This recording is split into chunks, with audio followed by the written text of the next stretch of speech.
Hello and welcome. Are you trying to sell your leasehold home but finding yourself hitting a brick wall because of high ground rent? Well, you're not alone.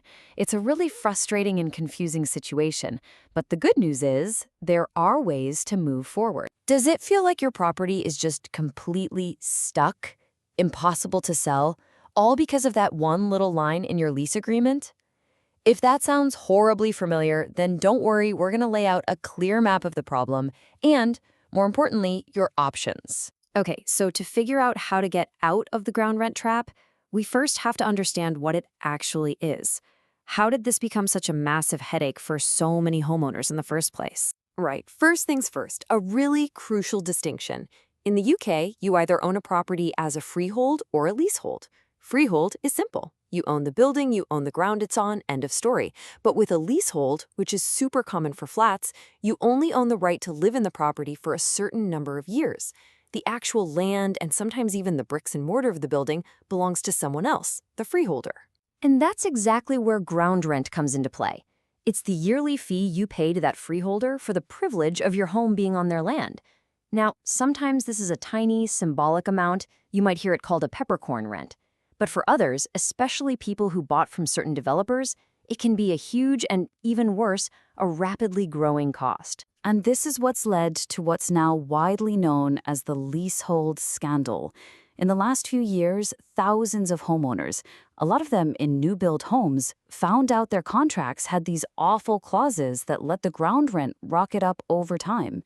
It's trapped them in homes that are not only getting more and more expensive to live in, but are also nearly impossible to sell on. And look, this problem can get really, really severe. Some of these leases have clauses that double the ground rent every 10 years. If you let that run, you could be looking at an astronomical annual bill. We're talking as much as £10,000 a year, or even more, by the middle of the century.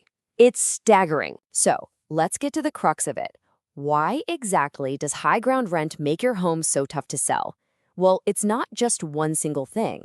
It's more like a domino effect that can stop a sale dead in its tracks. You see, the problems just pile on top of each other.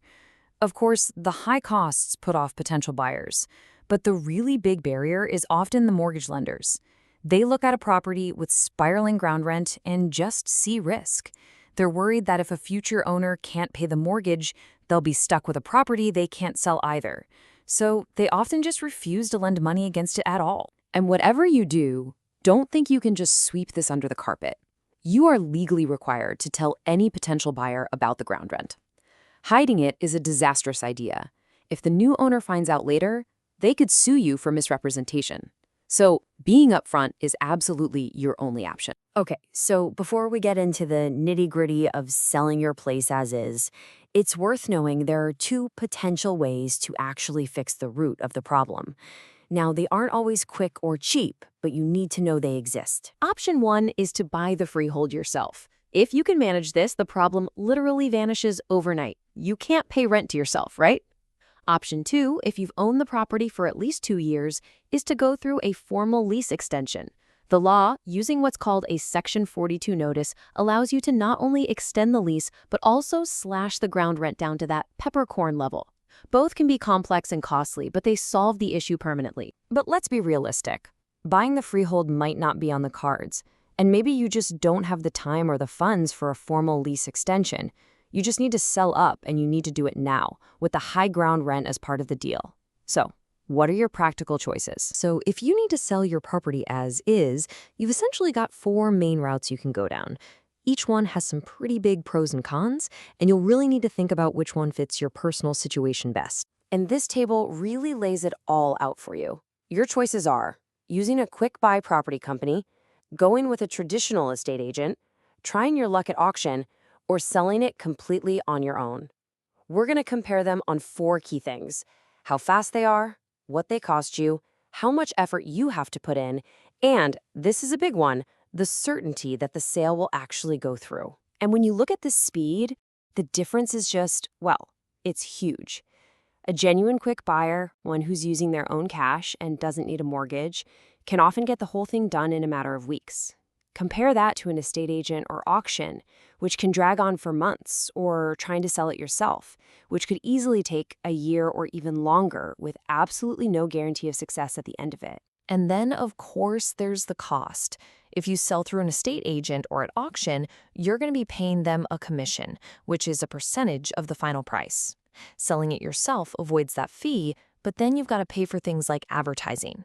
Selling to a quick property buyer also means no commission fees, which can be a pretty significant saving. So really, when it all boils down to it, you're making a fundamental choice about what matters most to you right now.